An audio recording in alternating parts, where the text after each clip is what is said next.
ஸ்ரீ குருப்யோ நமஹ. ஹரிஹி ஓம். ஜெய் புவனேஸ்வரி. அனைத்து அக்ஷர அண்ணாமலை சேனல் நேயர்களுக்கும் உங்கள் வேத ஜோதிடர் பிரகாஷ் நரசிம்மனின் அன்பான வணக்கங்கள். ஜூலை மாத ராசி பலன்கள். இந்த மாதாந்திர ராசி பலன்கள் அனைத்தும் பொது பலன்கள் மட்டுமே. திருக்கணித பஞ்சாங்கம் முறைப்படி கணிக்கப்படுகின்ற இந்த பலன்கள் உங்களுக்கு சாதகமாகவோ பாதகமாகவோ நடந்திட உங்களுடைய ஜனன கால ஜாதகம் மற்றும் தசாபுக்திகள் துணை நிற்க வேண்டும். இந்த ஜூலை மாதத்திற்கான கிரக நிலவரம் அப்படின்னு பார்த்தீங்கன்னா, ரிஷப ராசியில் செவ்வாய் இருக்கார், மிதுன ராசியில் சூரியன், கடக ராசியில் குரு சுக்கிரன் புதன், சிம்ம ராசியில் கேது, சந்திரன் தன்னுடைய பயணத்தை தனுசு ராசியிலிருந்து துவக்கிறாரு இந்த மாதம். கும்ப ராசியில் ராகு, மீன ராசியில் சனி.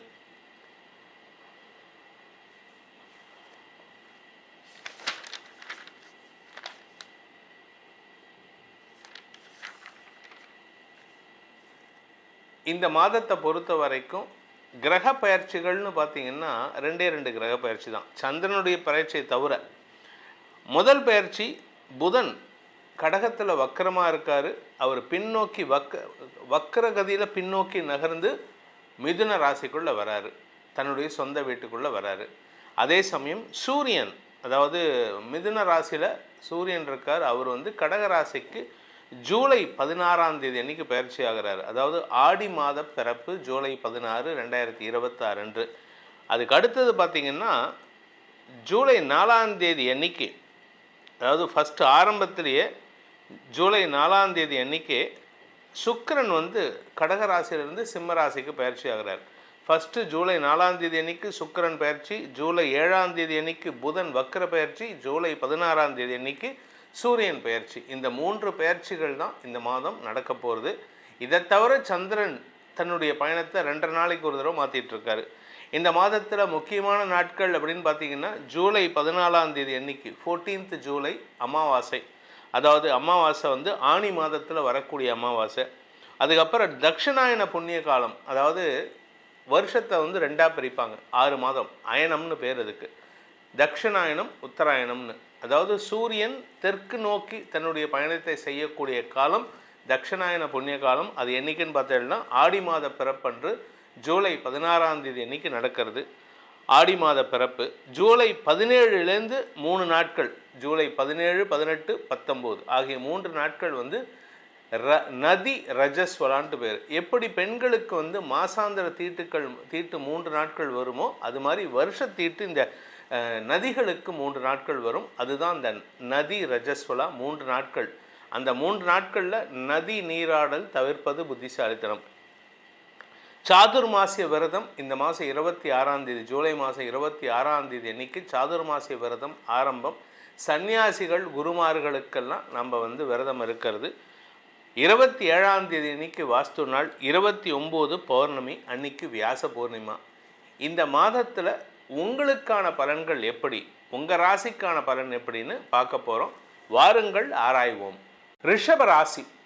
இந்த ரிஷப ராசியை பொறுத்த வரைக்கும் ஏற்கனவே சனி லாபஸ்தானத்தில் இருக்கார், 3ல் குரு போய் மறைஞ்சிருக்காரு, அதுவே விசேஷம். இதில் 10ஆவதுக்கு இந்த மாதம் ராசிநாதன் சுக்கிரன் 4ஆம் இடத்துக்கு போக போகிறாரு ஜூலை 4ஆம் தேதி அன்னைக்கு. இது உங்களுக்கு வசதி வாய்ப்புகளை பெருக்கக்கூடிய வகையில் இருக்குது. சூரியன் 3ஆம் இடத்துக்கு போகிறார், ஒரு சின்ன பயம் வரும். ஜூலை 15ஆம் தேதிக்கு மேலே பார்த்தீங்கன்னா, ஏன் 10ஆம் தேதியிலேருந்தே உங்களுக்கு ஒரு விதமான பயம் வரும். நம்மளால் முடியுமா, நம்ம செய்ய முடியுமா. அதாவது சூரியன் 3ஆம் இடத்துல இருந்தாலே உங்கள் பேரில் இருக்கக்கூடிய ஒரு சந்தேகத்தை வெளிப்படுத்துவார். ஆனால் குரு சாதகமாக இருக்கார். இந்த குரு உச்சமாக இருக்கிறதுனால உங்களுக்கு எப்பேற்பட்ட சந்தேகத்தையும் களையக்கூடிய வாய்ப்புகள் ஏற்படும். அதே சமயம் இந்த மாதத்தில் நீங்கள் எச்சரிக்கையாக இருக்க வேண்டிய நாட்கள், சந்திராஷ்டம நாட்கள் ஜூலை 1ஆம் தேதி மதியம் 1:31 வரை என மாத ஆரம்பத்தில். அதுக்கப்புறம் மாத பிற்பகுதியில் ஜூலை 26 காலை 7:35 ஜூலை 28 இரவு 7:49 வரை உங்களுக்கு சந்திராஷ்டம நாட்களில் நீங்கள் கொஞ்சம் பொறுமையாக இருக்கணும். அந்த சந்திரன் 8ஆம் இடத்துக்கு போகும்பொழுது எந்த கிரகங்களின் பார்வையில், சனியின் பார்வை மட்டும்தான். இதனால் என்ன ஆகும் அப்படின்னு கேட்டால், உங்களுடைய செயல்பாடுகள் விமர்சிக்கப்படும். உங்களை இரிட்டேட் பண்ணுவாங்க. நீங்கள் யாரை ரொம்ப க்ளோஸாக நினைக்கிறீங்களோ அவங்க தான் இரிட்டேட் பண்ணுவாங்க. குடும்பத்தில் இரிட்டேட் பண்ணுவாங்க. வார்த்தையை காப்பாற்றுறதுக்காக உங்களை இரிட்டேட் பண்ணுவாங்க, உங்கள் வார்த்தையை காப்பாற்றுறதுக்கு அவங்க இரிட்டேட் பண்ணுவாங்க. அதே சமயம் குடும்ப விஷயத்தில் நீங்கள் அந்த நாட்களில் உங்களுடைய கருத்தை பகிராமல் இருப்பது நல்லது. வெளியூர் பிரயாணங்களின் போது யாருக்கிட்டையாவது சும்மா கிண்டல் கேலி பேசுகிறத எவனோ ஒருத்தன் கேட்டுட்டு அவன் தன்னை தான் சொன்னதான் நினச்சிக்கிட்டு உங்ககிட்ட சண்டைக்கு வருவான். கவனமாக இருந்துக்கோங்க. இந்த ரிஷப ராசியில் பிறந்த குடும்ப தலைவர்களை பொறுத்த வரைக்கும் முதல் 15 நாட்கள், அதாவது ஜூலை 16ஆம் தேதி வரைக்கும் சூரியன் 2ஆம் இடத்துல இருக்கார். அதுக்கப்புறமா 3ஆம் இடத்துக்கு போகிறார். இந்த 2ஆம் இடத்துல சூரியன் இருக்கிற வரைக்கும் குடும்ப தலைவர்களும் அனாவசிய பேச்சுக்களை குறைப்பது நல்லது. ஏன்னா நீங்கள் பேசுகிறதே கொஞ்சம் ஹார்ஷாக இருக்கும், கொஞ்சம் ஹார்ஷ். ஆனால் உண்மையை தான் பேசுவீங்க. அந்த உண்மை தான் உங்களுக்கு பிரச்சனையே. அதனால் கொஞ்சம் பொறுமையாக இருங்க. பண விவகாரங்களில் உங்களுக்கு எந்த விதமான மாற்றமும் ஏற்படாது, வளர்ச்சி இருந்து கொண்டே இருக்கும். ஏன்னா புதன் வக்கரமாக பின்னோக்கி வரார். அதனால் குழந்தைகள் விஷயத்தில் மட்டும் கொஞ்சம் நிதானமாக இருங்க. அவங்களுடைய செயல்பாடுகள் கவனிக்கப்பட வேண்டியவை. இந்த வியாபாரிகள், ரிஷபராசியில் பிறந்த வியாபாரிகளுக்கு வருமானத்தில் தொய்வு இருக்காது. ஆனால் நீங்கள் ஒரு விஷயத்தை சொல்லியிருப்பீங்க, வியாபாரத்துக்கு இப்படி பண்ணால் நல்லா இருக்கணும். ஆனால் உங்கள் கஸ்டமர்ஸை தப்பாக புரிஞ்சுக்கிட்டு இன்னும் அதிகமான வருமானத்தை கொடுப்பாங்க. ஸோ உங்களுக்கு பணமழை கொட்டக்கூடிய மாதமாக இருக்கும். உத்தியோகத்தில் இருக்கிறவங்க, இல்லை வேலைக்கு போகிறவங்க, அரசாங்க உத்தியோகத்துக்காக காத்து கொண்டு இருப்பவர்கள், இந்த மாதிரி கேட்டகரியில் இருக்கிறவங்களுக்கெல்லாம் நீங்கள் நிதானமாக பேசினா காரிய வெற்றி ஏற்படுறதுக்கான வாய்ப்பு இருக்குது. தந்தையுடைய தேவையை பூர்த்தி செய்வதற்கான வாய்ப்புகள் இந்த மாதம் அதிகம் தென்படுகின்றது. அதே சமயம் நீங்கள் உங்களுடைய கடனை அடைக்கணும் அப்படின்னு சொன்னால் ஒரு நல்ல நண்பர் உங்களுக்கு கடன் உதவி செய்வதற்கான வாய்ப்பை ஏற்படுத்தி கொடுப்பார். 6ஆம் வீட்டதிபதியான சுக்கிரன் நீச்சஸ்தானத்தை நோக்கி பயணிக்கிறாரு, 4ஆம் இடத்துக்கு போகிறாரு. இதனால் உங்களுக்கு வீடு, மனை, வண்டி, வாகனம் சார்ந்த விஷயங்களில் கடன் அதிகரிக்கிறதுக்கு வாய்ப்பு இருக்குது. ஆனால் பழைய கடன் எல்லாம் செட்டில் ஆகிடும். அதனால் இந்த கடனை அடைச்சி புதுசாக கடன் வாங்குவீங்க. அது வளர்ச்சிக்கான கடனாக இருக்கும். இந்த மாதத்தை பொறுத்த வரைக்கும் ரிஷப ராசியில் பிறந்தவர்களுக்கு ஆரோக்கிய விஷயத்தில் பெருசாக பாதிப்பில்லை. பட் இருந்தாலும் கவனமாக இருந்துக்கணும். உங்களுடைய நட்புகளின் ஆதரவை கொண்டு உங்களுடைய எதிர்கால திட்டங்களை செயல்படுத்திக்கிறதுக்கு நீங்கள் செய்ய வேண்டிய பரிகாரம் அப்படின்னு கேட்டிங்கன்னா மகாலட்சுமி தாயாரை வணங்க வேண்டும். ஏன்னா பணப்புழக்கம் நிறையா இருக்குது. அவகிட்ட போயிட்டு முறையிட இன்னும் ஜாஸ்தி கொட்டுவோம் பணத்தை.